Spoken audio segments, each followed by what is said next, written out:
আজকালকার মায়েদের কাছে খুবই চ্যালেঞ্জের বিষয় হয়ে ওঠে বাচ্চাদের কিছু হেলদি খাবার খাওয়ানো। কারণ আজকালকার বাচ্চারা বাড়ির তৈরি কোনো হেলদি খাবার তো খেতে পছন্দই করে না।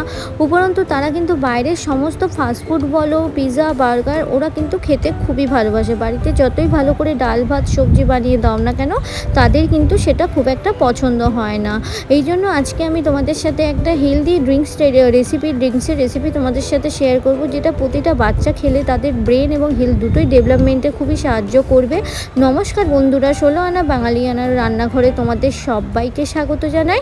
আজকে একটি আম দিয়েই তোমাদের একটা হেলদি ড্রিঙ্কস বানিয়ে দেখাবো, যেটা বাচ্চাদের জন্য খুবই উপকারী। তো এখানে আমগুলোকে আমি স্কোয়ারভাবে কেটে নিচ্ছি। তোমরা চাইলে আমের পালসগুলো বের করে নিতে পারো।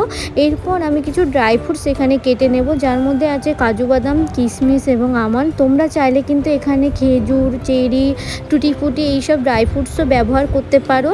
যত ড্রাই ফ্রুটস দেবে, যত ডেকোরেটিভ জিনিস হবে, বাচ্চারা দেখবে ওটা খাওয়ার জন্য খুবই আগ্রহী হয়ে উঠবে।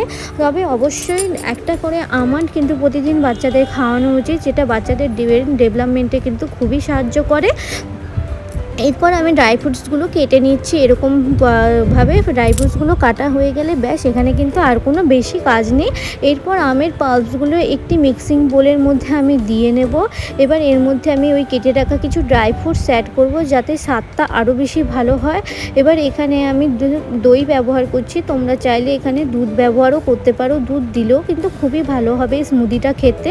এবার এখানে আমি 2 চামচ চিনি ব্যবহার করেছি। তো তোমরা চাইলে এখানে ন্যাচারাল মিষ্টি হিসেবে খেজুর 4-5টা ব্যবহার করতে পারো, সেটা কিন্তু আরও হেলদি হয়। তো এইভাবে আমি স্মুদিটা বানিয়ে নিচ্ছি। দেখো এখানে আমার স্মুদিটা কিন্তু রেডি হয়ে গেছে। এরপর আর কোনো কাজ নেই, একটা গ্লাসকে আমি খুব সুন্দর ডেকোরেটিভভাবে সাজিয়ে নেব। যত ডেকোরেটিভ জিনিস হবে বাচ্চাদের কিন্তু ততটাই চোখে ভালো লাগবে। এখানে একটি গ্লাসের মধ্যে আমি চকলেট সিরাপ দিয়ে নিচ্ছি এবং একটু আমি ড্রাই ফ্রুটস দেবো। তারপরে আমি একটু চিয়া সিড দেবো। তোমরা চাইলে চিয়া সিডটা স্কিপ করতে পারো, তবে চিয়া সিডও বাচ্চা এবং বড় সবারই জন্য খুবই ভালো একটি উপকারী জিনিস।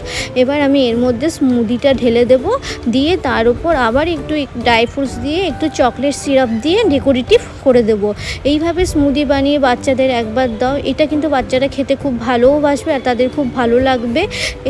তোমাদের যদি এই রেসিপিটি ভালো লেগে থাকে, তাহলে আমাদের চ্যানেলটিকে লাইক, কমেন্ট আর সাবস্ক্রাইব করে দিও।